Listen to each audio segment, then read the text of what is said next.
West Virginia requires students attending public school to be up to date on their vaccinations, but the long-standing law now clashes with Governor Patrick Morrisey's new executive order enforcing religious freedoms. I spoke with a lawyer about the legal implications of this hot topic. The debate over school vaccinations is ramping up in West Virginia. Raleigh County Judge Michael Froebel issued a preliminary injunction on July 24th, allowing 3 Raleigh County children with religious exemption forms to attend school. The ruling only applied to the families who brought the suit against the public school system, but what if other families try the same thing? Charleston attorney Chris Pritt says that is something he's keeping his eye on. I think the Raleigh County case really sets forth a precedent in terms of there being a vaccine exemption based on religious grounds. And those grounds basically translate to, if somebody has a firmly held religious belief that they should not have to be vaccinated.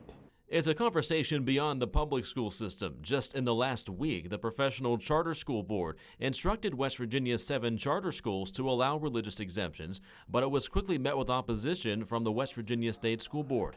Community members both in favor of these exemptions and against them have been making their voices heard to board members.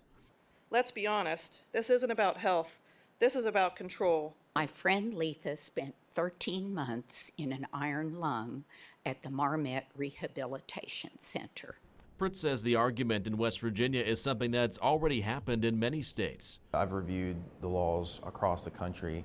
There's over 40 states that have similar exemptions based on religious grounds. Now, some are much more vast. There are some states that have a blanket exemption for just about any reason, what we call philosophical reasons. But that's a little bit different than what we have here. Connaught Charleston Health Officer Stephen Eschenauer says that he hasn't seen a difference this year in the amount of kids coming in for their back-to-school vaccines, but the idea of families opting out of the shots concerns him.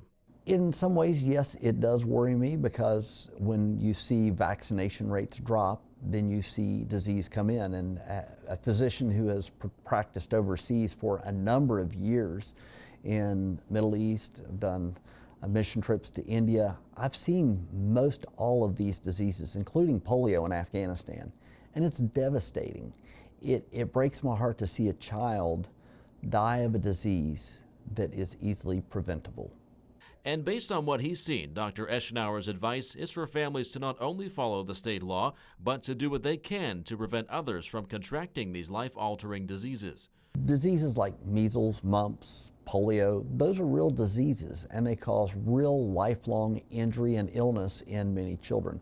So we recommend that parents follow the current guidelines in state law and have their children get their school immunizations as soon as possible, so as to avoid a measles outbreak like what we have seen in other states, such as Texas. It was very catastrophic and included some deaths, unfortunately.